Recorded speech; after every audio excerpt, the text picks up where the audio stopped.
Chapter 1227. When he left the hotel, he walked across 2 streets before arriving at a barbecue store and sat down on an outdoor seat. When the waiter came with the menu, Wilbur ordered enough for 5 or 6 people and asked for some expensive alcohol before he started his wait. Not long after that, the meal arrived. There were 2 large plates that were fully stacked up in front of him.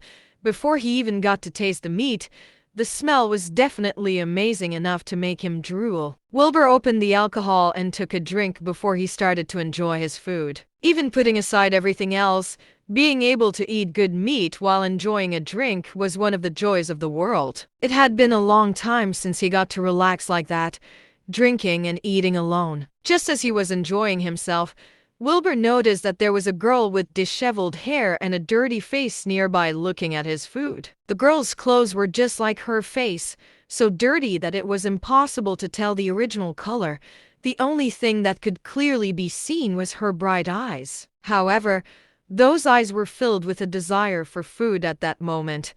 Wilbur could even hear her stomach rumbling. Wilbur could feel that the girl was using the last of her dignity to stop herself from rushing over and stealing his food. It was clear from the girl's face that she was struggling with such a great hunger that was enough to make someone resort to violence.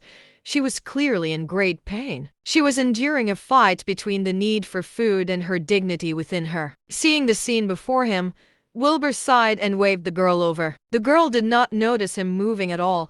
That was because her gaze was completely fixed on the mountains of meat. Wilbur whistled loudly. The girl shuddered and gulped. Wilbur smiled and waved at her again. She hesitated for a moment, her eyes full of alarm. However, she failed to resist the allure of the food.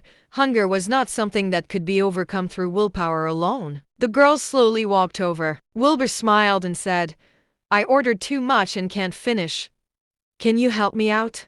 The last shred of the girl's dignity was dissolved by Wilbur's words. She did not hesitate to sit down, grabbing some meat as she started to eat. Wilbur silently looked at the girl, asking for some water and putting it in front of her. The moment she started, she had no reservations at all. She wolfed down all the food hungrily, not even stopping for water. Wilbur watched as that girl finished enough for 5 to 6 people all by herself. Wilbur smiled before he called the waiter to order some more food. That girl let out a few burps, finally picking up the water and gulping it all down. After she finished drinking, the girl let out a long sigh. Then she looked down and said nothing as she sat there. Wilbur did not say anything at all, merely lighting up a cigarette for himself. Not long after that, the waiter brought over 2 more plates of meat.